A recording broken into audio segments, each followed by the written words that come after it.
à tous, c'est Falco. On se retrouve aujourd'hui pour une page de scrap. Alors, je suis très contente d'y être arrivée parce que au début de semaine, je me suis vraiment dit que ce serait infaisable vu la semaine qui se préparait à moi. Et puis tout compte fait, vous allez pouvoir avoir quand même les deux vidéos aujourd'hui. Donc, je suis super contente. Alors, pour cette première page du jour, j'ai fait une page avec un sketch que j'ai vu sur un des challenges de Facebook, sur Facebook.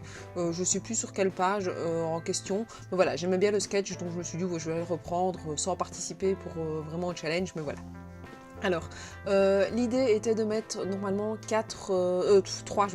3 rectangles en dessous avec plein de petits cercles au-dessus. Enfin, vous allez voir au final, je vais vous mettre ici, comme ça sera plus facile, le sketch à quoi ça devait ressembler. Donc voilà, maintenant moi je l'ai adapté à ma sauce parce que ma page est beaucoup plus petite qu'une page 30 sur 30, donc voilà. J'ai repris, comme vous voyez là, mon objet de torture de malheur qui tient un peu mieux parce que j'ai compris un peu comment l'utiliser, et puis il faut vraiment tourner parce que sinon ça ne coupe pas. Et donc voilà, j'ai fait mes petits cercles comme par-ci par-là pour avoir à la base, je pense que j'ai fait 4 couleurs différentes, et puis je vais laisser tomber, je vais en faire que 3. Donc je sais pas ce qui s'est passé, à un moment donné ma caméra s'est coupée, donc voilà. Maintenant l'idée est là, vous voyez, c'est quand même que faire des petits cercles, hein. Donc voilà, maintenant vous pouvez toujours les faire au compas si vous voulez, c'est faisable, seulement les couper au compas, enfin moi je trouve que c'est un peu plus compliqué, mais enfin les couper après avec le cutter une fois que c'est fait au compas, mais c'est toujours faisable.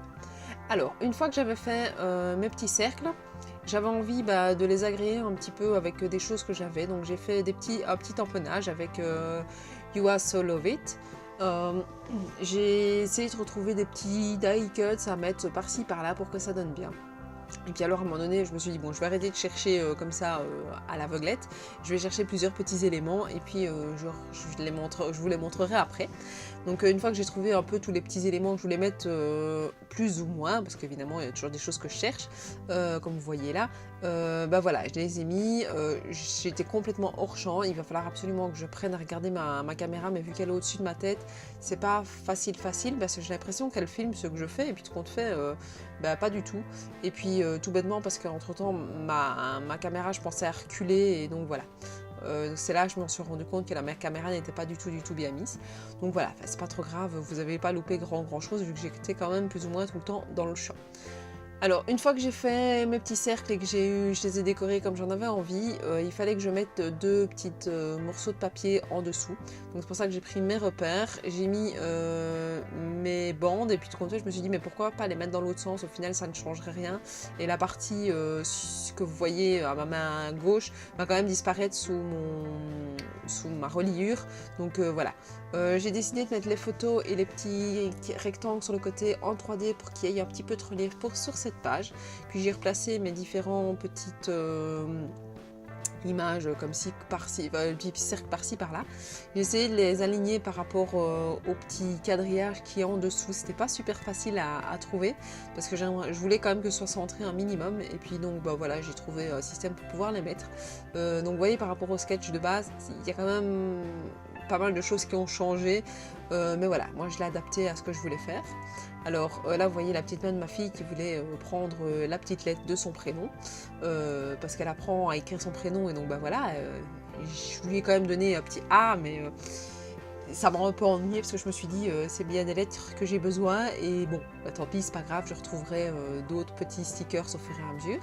Alors j'ai écrit mon mot à l'envers parce que je voulais qu'il atterrisse à un certain endroit, donc voilà, le petit mot c'est évolution, et donc c'est le titre parce que comme vous voyez ma fille tient sa tête droite, je pensais que c'était acquis, et puis au final je me suis rendu compte que pas du tout, mais voilà. Alors ici pour le journaling, j'ai imprimé celui-ci sur une feuille de Project Live que j'utilisais pas parce que j'avais écrit dessus, et donc pour ne pas l'acheter, je l'ai mise. Je vous montre le rendu final avec les différentes petites plaques sur ma feuille, comme ça vous pouvez les voir de plus près. Et je prends l'enveloppe que je vais remplir pour une avant-dernière fois, donc avec vous, où je vous mets deux petits ronds et un petit empennage du mot gaieté.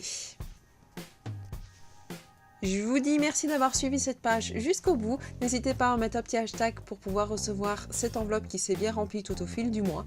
Je vous dis à la prochaine. N'hésitez pas à me suivre sur Facebook, sur Instagram et à vous abonner à ma chaîne YouTube avec la petite cloche. Et je vous dis à la prochaine. Ciao ciao.